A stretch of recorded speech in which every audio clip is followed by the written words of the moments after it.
All right, so let's talk about buyers. If you're not helping a buyer right now, odds are you will be really soon, because as new realtors, it's just what's out there more frequently. So this will be interactive. We're going to chat a little bit. So quick question. Let's say I do have a buyer and a home pops up that they're interested in. When should I show them that house? As soon as possible. ASAP.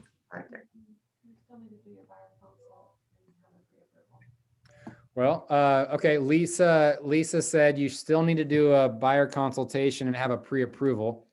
That's true. I should have said, if they have their pre-approval letter, when should you show this house? You guys said ASAP. In this market, the early bird gets the worm. So y'all got that one right. To Lisa's point though, we should qualify our buyers before we spend any time with them. I've learned the hard way where I go out and spend time with people who say they're going to get their pre-approval letter. Sparkle, I know you had this instance where you had shown people some houses and you thought they were serious, but at the end of the day, they wouldn't get their pre-approval letter. So all we were doing was wasting our time. What's the process for the pre-approval process, I guess, for your buyers? Great question, Chris. Who can, Chelsea, can you help Chris answer that?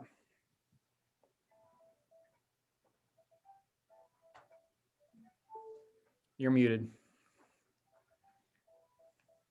Sorry, my mouse was stuck. Sure. So first thing I always do is I ask if they are pre-approved. If they are not, I let them know that I have recommendations that I would love to offer for them. If they want to use someone else, obviously it's okay. So they're going to contact that lender. As far as what I know that goes on, they get some information from your client, some documents. They don't need a whole lot right up front. They lender then does their job. They usually get their letter, I'd say, in like 24 hours, 24 to 48 hours. One thing I always like to explain to my buyers, and I know in this market that things go very, very quickly, so you don't usually need to deal with it, but like if you have people that you know are looking to figure out kind of like what they want, but they're not on a super strict timeline, to get the pre-approval letter, because they typically last for like 90 days and being able to get them extended is fairly easy. And then once they have that pre-approval letter, that's all you need to submit with your offer. And then if and when it gets accepted, that's when that whole process will move forward. Did that answer it? Thank you, Chelsea. Yeah, so the reason, Chris, and the reason anybody else that might have the same question, we want a pre-approval letter, is it would tell any seller that that person can actually afford the home. And it tells us that they're serious and they're not wasting our time. Okay. Thank you for asking that question. Thank you for answering it.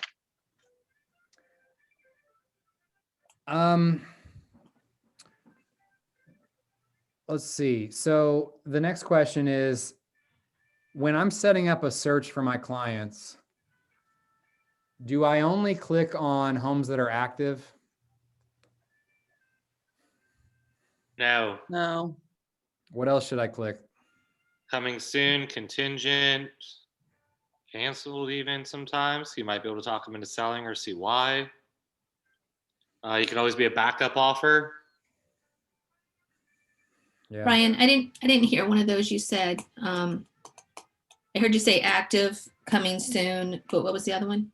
Contingent, any of them that are pending, because as we all know, a deal can fall out for any number of reasons. And that way you can be there with a backup offer. Okay, I thought you said one other one I didn't hear. Oh, sometimes I send them ones that have expired or canceled. Oh, okay.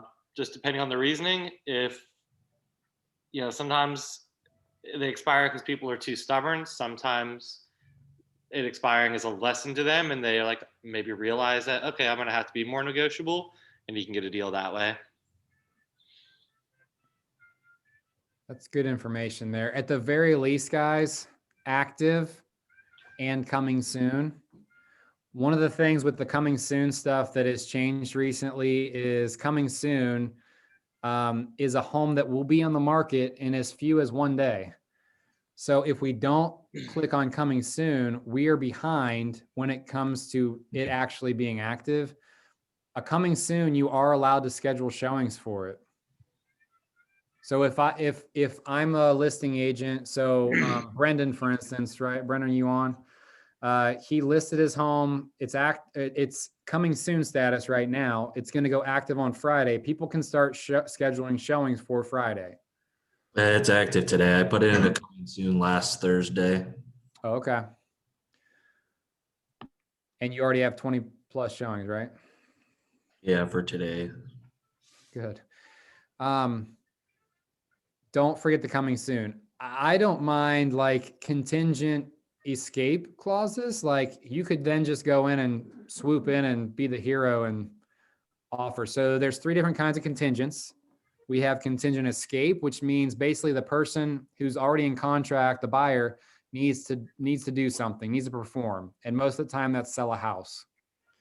Then there's contingent lien holder release. I've never seen anything in that status. I don't know if anybody else has. And then there's contingent finance and inspection. That's just your typical buyer who still has to go through the inspection process and obtain financing approval. So at the very least, when we're setting up a search, actives and coming soons, please don't forget that. I have a question. So if it's, my understanding was that this could be wrong. If it's contingent for an escape clause or the finance and inspection, you can't actually look at the house, right? Oh, sure you can. Are they still allowing They'll you to let you. typically show the house? If it's contingent escape, they'd be crazy not to let you. Yeah. But If they're finance, contingent finance and inspection and they're really secure that this is going to close, like most buyers that win a contract these days should offer a lot of security. They may not approve your showing request then, but you can so always I would try. just go to the agent to ask that? You can try to schedule in showing time as well. Okay, It'll say this home is contingent. Are you sure? okay. Good stuff. Can you offer on a home while it's coming soon? Mhm. Lisa says yes, curb offer. That's Yes. correct. Guess what? This literally happened to me last week where another broker told their agent that they were not allowed to review an offer while it's in coming soon status. So my advice to y'all is to not be afraid to try to jump in and educate your co-op agent that yes, indeed, you are able to look at offers. And because I have offered, you are required to submit that offer to your seller. Buffy at the office said she'd happily talk with another broker or agent if you're not comfortable doing it, because there's a lot of confusion about coming soon still. Yes, there is. So coming off that conversation last week with the agent, I actually tried to go onto the board of realtors and look up the rules. And there was like next to nothing on it aside from delayed showings, basically. So there is still confusion to your point, Brian, and get your broker or myself involved, and I'll be happy to get you connected with whoever we need to. I like this Question. strategy right now because while it's incoming soon, if you know your client or if your client just loves this one area and homes have been few and far between in that area, and they're able to put together a nice offer, why not try to beat the market to it? You can still get out of the contract a multitude of different ways if you were to walk into a total crap show. So this happened last week. True story. We offered on a house sight unseen, curb offer. Does everybody understand what curb offer means? Curb offer means you're literally making an offer without having stepped foot physically in the home. You're just as if you saw it from the curb. That's why they call it the curb offer. So it gets accepted finally. And then we set the showing because whenever you make a curb offer, you say, I want to get in within whatever number of hours, 48 typically, just to make sure you're not buying some lemon. So I'm not gonna lie, like opening that door for the first time, you get pretty nervous because you want so badly for your client for it to be a nice interior. Because sometimes, the photos lie or they don't even put photos up. That was the situation for us. It had no photos. We walked in and it was luckily in decent shape and we were able to proceed.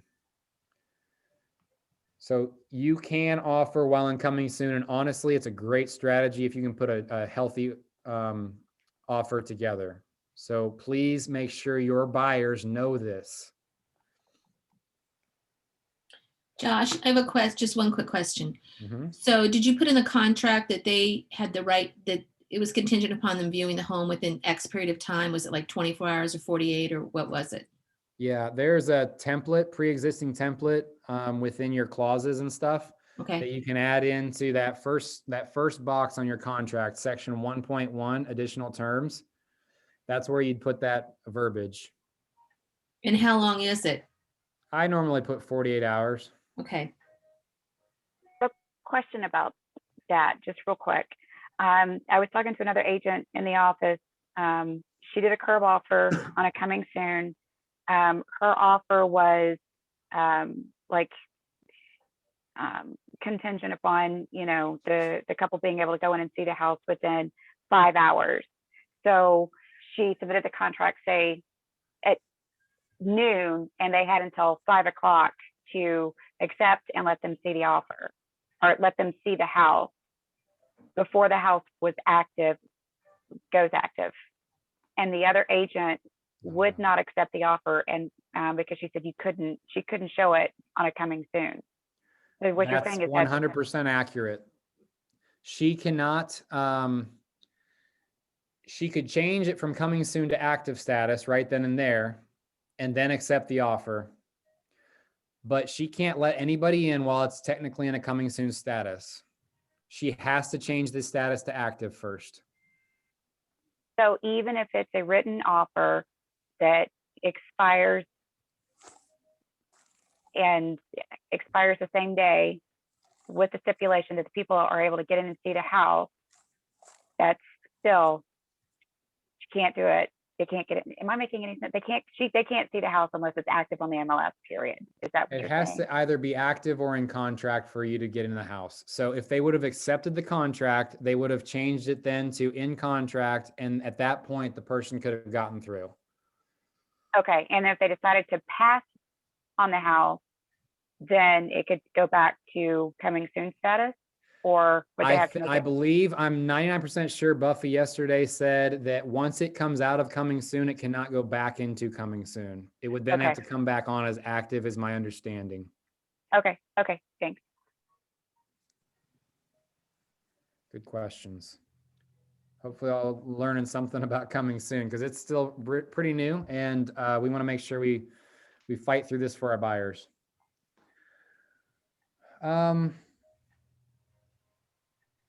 When should I communicate with my buyers who don't seem to be very active?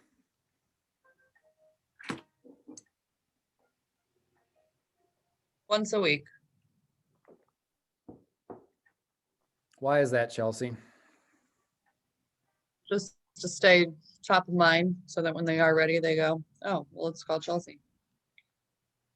Yeah. So we might have buyers that we talked to months ago and they expressed interest then, but have since gotten lukewarm about the whole process. If we just say, oh, okay, well, call me when you're ready. What are the odds that that person's going to come back to you if they're not like a really good friend? Like next to 0%. This is part of the job. And that can count as a real estate contact. That's the best real estate contact because the person raised their hand before and said they were interested. Why not just hit them once a week? Just checking in. And don't make it about real estate even every time. Just say, hey, I'm just checking in on you. How are things going? Yes, Chelsea? They might not respond every week. I have people that don't respond to me every week, but every couple of weeks, maybe say every 3 weeks, they will respond and say, hey, I appreciate you checking up on us. This is where we are. Or I have one person that didn't respond to me for a few weeks and then responded and said, all right, let's go. So even if they don't respond, still do it next week. Yeah, we have to be religious about this. We have to put it on our calendars during our lead gen time, which is what time again? What time should lead gen time be? Somebody shout it. 9 to 9 11. to 11. Oh, yes. Hallelujah. If it can't be 9 to 11 for you, then pick a 2-hour time block. If you work a full-time job, then we can talk offline. Let's get some time in there, but it's got to be on your calendar. If it's not on your calendar, then it doesn't exist.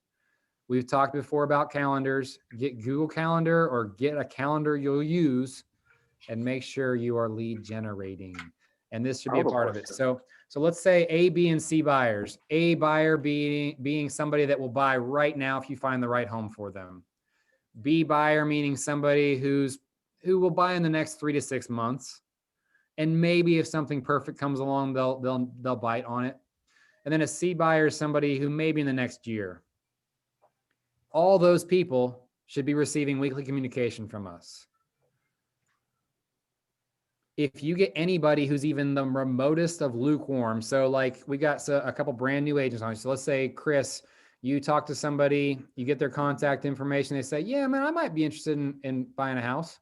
Cool. You're going to hear from me every single week for the next lifetime until we close on a house. Now, have common sense. We don't want to be saying every week like, hey, it's Chris. I'm just begging for your business here, right? We're going to say something like, hey, it's Chris, just checking in on you. How are things going this week for you? And you don't even bring real estate up. They'll probably bring it up. Cool. Somebody was going to ask a question, I think. Yeah, I was. How do you comfort first-time buyers in this market that may be discouraged from, buying a house because they are first-time home buyers, and there's all these things floating around about, how hard it is for them, they're not going to get approved, and all these things. Well, first thing I do is get them pre-approved so I know they're serious, and then we can start the education process with that person. Our job is a lot of times educational, meaning we're going to tell them what they can expect when we start getting serious about the home search. And honestly, there does need to be like personable moments where you just are a shoulder to cry on, because it can be challenging. I mean, some of the people on this call have experienced this recently when they buy a house. It's like your heart gets invested, and when you don't get that house, it can be devastating. But what I typically tell people is if it's meant to be, it will be. And if it's not, then it's on to the next one and we'll get you one. It's more like being a cheerleader from time to time and knowing when to become the educator. So let's just say, Chris, that you have somebody who wants to write their first offer.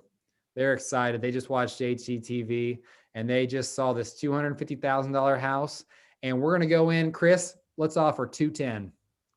We're going to get this house at a deal. That's the point when you need to give a little tough loving, because you don't want to waste your time. You don't want to waste their time. You say, well, thank you. I'm glad that you're interested in offering on this. Let me just speak transparently for a moment. This is not a market in which we can go in under asking price. That house has been active for 1 day. They already have multiple offers. We can't go in under asking and expect to win this. So let's go back to the drawing board, client, Mr. Sir, and let's revisit what we want to do here. Let me give some advice. It's just a lot of education, and when the time is right, being that shoulder that they can cry on, but also like preempting. So whenever we write an offer, right before I send it, I normally send that person a final text message and say, hey, I'm about to send this in. I wish you luck. As always, if it's meant to be, it'll be. And then I normally throw up a couple of those prayer emojis, because anymore, that's what we need to do a lot of. Pray that our offer is the strongest. Sometimes I'm finding that it's prudent to just let them go ahead and lose an offer or two, and then they'll see. Lisa says sometimes she's finding it's prudent to let them lose an offer or two. So I was at a dinner with the new team leader over here at Capital Partners. He said he normally starts the conversation out with a new buyer saying, here's how this is going to look. The first offer you make, you're not going to listen to me. The second offer we make, you might listen to me. And by the third time we offer, you'll listen to me and you will beg for my experience. It's true too. It really is true. The first time the person offers, they think they know it all and they're going to win it on their first bid. If we want to save a little bit of time and you have that rapport with that person, just be honest with them. Just be honest with them. That's what I did yesterday. I had another conversation with, I'm hoping she will use me as a realtor. She has asked me to use me as her realtor, but you know how it can be. But we had a conversation yesterday and I just told her, when you're ready, be ready to be aggressive because right now it's very competitive. And I just told her the truth. Great. Josh, Best way to do it. Be transparent, be open and honest. Josh, I just, for first time home buyers though, many times, they don't have that extra money to put on the house. They don't have an extra 30,000 or whatever to put on the house because, the first time buyers are usually just have enough for closing and down payment. So, are we seeing a lot less first time buyers being able to buy right now in this competitive market? Yeah. Okay. Yeah. But we don't give up hope. There's things we can do proactively. So in office hours, guys, for those of you who aren't on, or those of you who don't know, every Tuesday and Thursday from 12:30 to 1, we have office hours. It's a Zoom call just like this. And there's typically 6 to 10 people that jump on. And we just go down the line. Whoever gets on first gets to bring up their topic that they'd like to discuss, whatever you're facing. It's free coaching. You might as well jump on and hear from what your peers are doing. If you have nothing to provide, no questions, jump on and listen. It's awesome. So before this call, we were talking about what to do in order to do lead generation. We want to lead generate for our buyers too. Once you have a buyer, it's important to be proactive and try and find them a house. If we are only sending them the stuff that we're seeing on the MLS, we're not being proactive. That's reactive because you're already seeing it and then you're reacting, right? Being proactive means door knocking and asking people if they're interested in selling, just like we talked about earlier. Or cold calling an area, a geographic area, and asking people if you're interested in selling. My first year, I've said this a million times, I found 2 homes off market and I looked like a Greek god to these buyers. And they're going to use me for the rest of their lives because I found something that nobody else knew about because I cold called. So if there's no competition, Melody, then it becomes way easier, right? I'll give you another example of something that I did that is so easy, and I want to encourage y'all to replicate this. I have a buyer looking in Westerville right now. If y'all don't know, Westerville is a hot area, just like the rest of Columbus. I made a post on social media, on Instagram and on Facebook. And I said, hey guys out there in the world, I'm looking for a buyer for a home in the following areas. And I listed like 4 or 5 areas that I was looking. I'm looking in this part of Hilliard. I'm looking in this part of Westerville. Well, offline, somebody actually messaged me and said, hey, I got 2 things I know of in Westerville. Well, I'm currently negotiating a contract between these poor first-time home buyers who have hit a roadblock every time and this person who wants to sell their home off market with 0 competition. Mhm. Just because I took 2 minutes and created a post asking the world what they knew because I didn't know of anything. We don't have to know it all. We just have to know where to turn to try and find more answers and be unashamed to do so. I was talking with, let's see, Nicole's not on, is she? No. I was talking with Nicole here at the office and she said she's just a little nervous to post on social media because she knows it's not perfect. Post away, post, and then post some more. People will learn to love your imperfections. They will identify with them. Don't make the perfect post. Perfect posts are boring. Just be yourself. I love that. I love the conversation. Great question. Yes, people are getting frustrated. So let's go find them stuff off market. Somebody asked the question. I want to say, Leah, in your coaching call, what do you do if your client gets cold feet?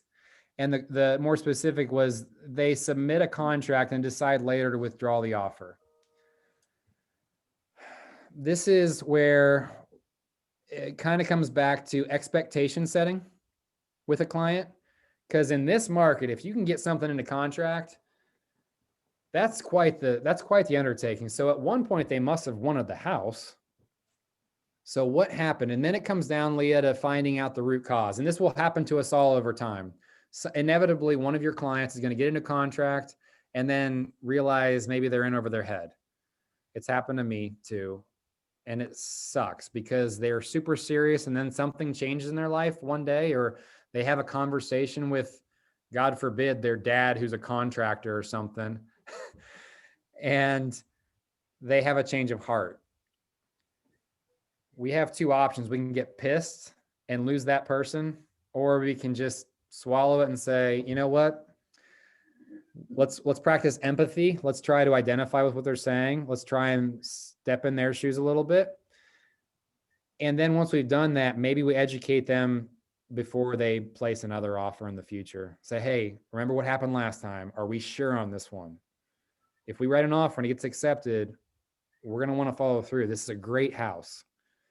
Sometimes you just need, even if they get cold feet before they opt out of the contract, sometimes we need to ask 3 times, like, hey, I know you said you want to get out of this contract. Are you sure? They're going to say, well, yeah, I'm pretty sure. Are you pretty sure, or are you 100% positive? Because we really struggled to find you something in the first place. Tell me why. Tell me more. Let them talk. Maybe you can talk them into staying in the contract. At the end of the day, it's not your money, it's theirs. So we need to follow what they're telling us. But our hope is that we can find a way to keep them in the contract. What are some offer strategies that are winning right now? We got 11 minutes left. I definitely wanted to get to this. What are some winning offer strategies right now? Lisa says 50,000 above asking. That's a good start. Curb offers. Appraisal Offering to guy. pay commissions. Offer to pay seller commission. Offer to pay seller closing costs. Yeah. That's a great one that is starting to become prevalent. Waiving remedy periods. Go a step further. I just wrote one where I agreed to be paid commission based on the list price, not the sell price. And I had to do it because some terms changed on the original contract that we had, but it helped. That's a creative one. Yeah. When I said go further on the remedy period, some people are waiving inspection altogether, waiving appraisals altogether, meaning whatever it appraises at, they're going to pay the money out of pocket if needed. All of these things, all these terms, where do these things get noted on the contract? Section 1.1. Yeah.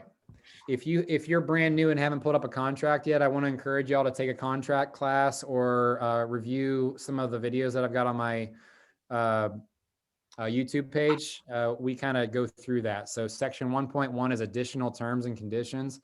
And if we have too many to fit in that little box, we can add another form that's a whole pager of additional terms and conditions.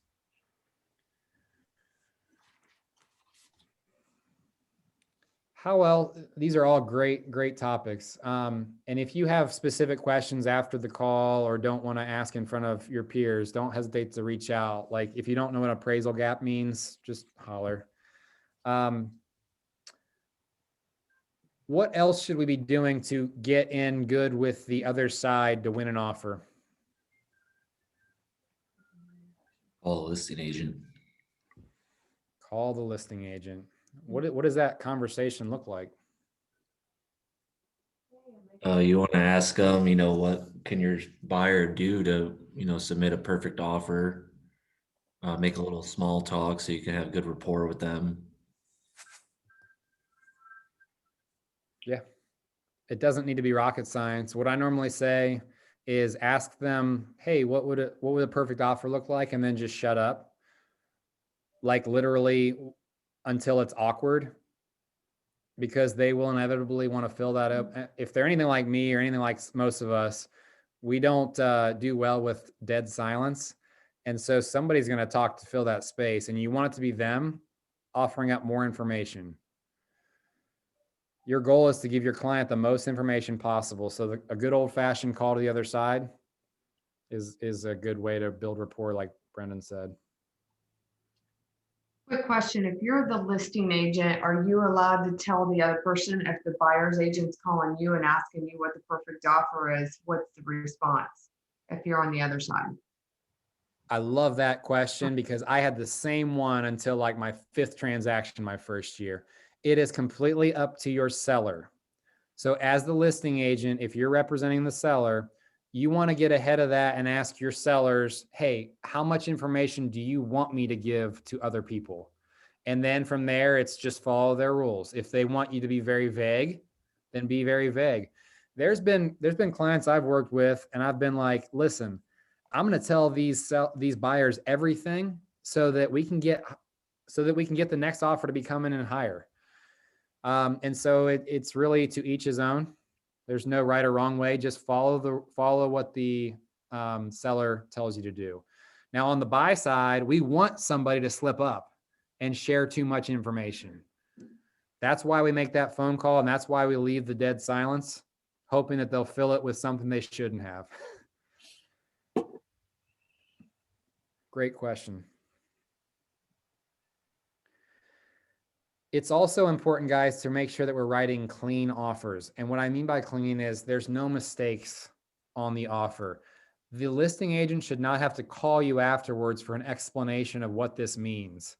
Or, hey, I noticed that there's no initials on method of financing. So can you fill that in? Like, we should never have to do that and go back to the listing agent with a corrected version. So if you're filling out contracts, I've had many people on these calls do this where they say, hey, Josh, I just filled out a contract. Would you mind taking a quick look at it? I'm totally happy to do that. And then I'll give you feedback. Please do me one favor though.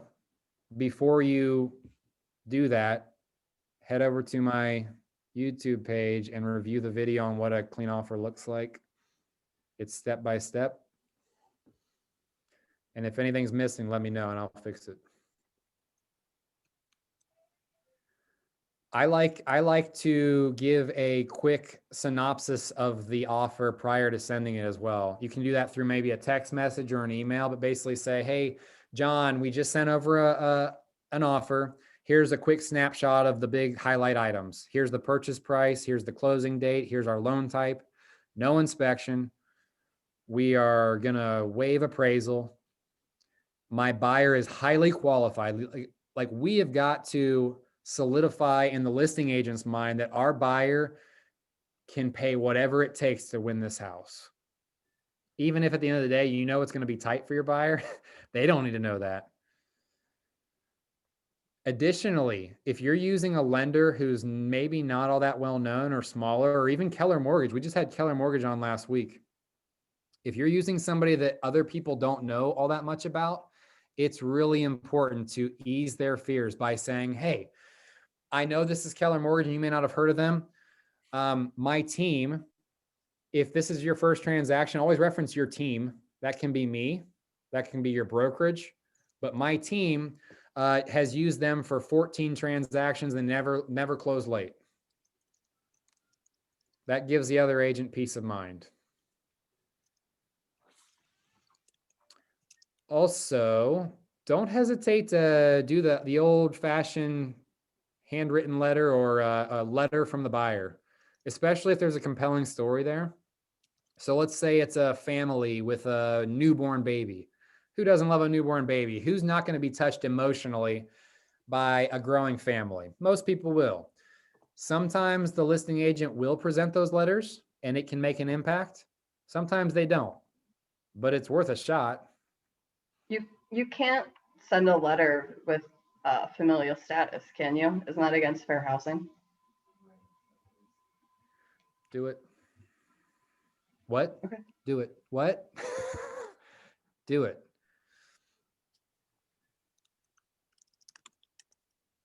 So some agents will say that, like, I'm not going to present this because it's against fair housing.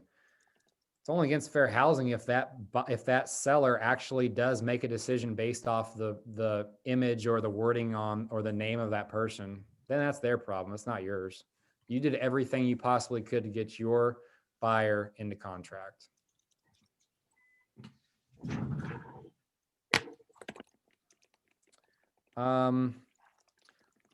What else about buyers, guys? I wanted to go this way because I know we are all working with buyers. We're struggling right now. And so it's important for us to put a spotlight on it. What questions do you guys have about buyers? We've got a few minutes.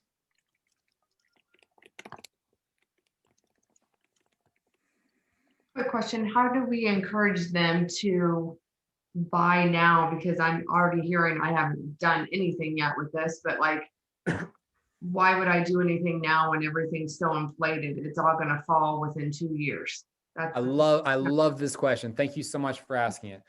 Here's my spiel. Take a look at last year, buyer. Last year, this same home was worth $30,000 less. Next year, this same home is going to be worth $30,000 more than it is right now. Over the next 10 years, the prognosticators speculate there's going to be 1 million more people to come into our city. You tell me, buyer, what do you think that's going to do for demand? And they're going to inevitably say, oh my gosh, I didn't know all that. You look like the pro and you're throwing a couple numbers out there, making it look like you're an expert. When in actuality, all you're doing is speculating, but it's a pretty safe speculation. I also normally throw in that interest rates are still at historic lows. And the forecast is that they may creep up just a little bit, but now is the time to buy. Just went out with some friends and one person's thinking about like buying a home, but they said the same thing. I'm just worried the market's going to come back down. And then I started to enlighten them. I said, you need to think about this as an investment, because what you're investing in right now, if it's worth 30,000 more next year, isn't that a good investment? No matter what your monthly payment is, it's going to be well worth it compared to what you'd be paying next year at this time.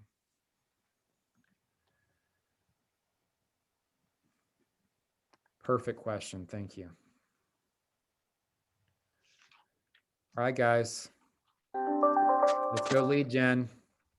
Let's get back on it. Let's go promote your business, promote yourself. Don't make it perfect. Just get yourselves out in front of people. I love you all. I will talk to you later. Thank you.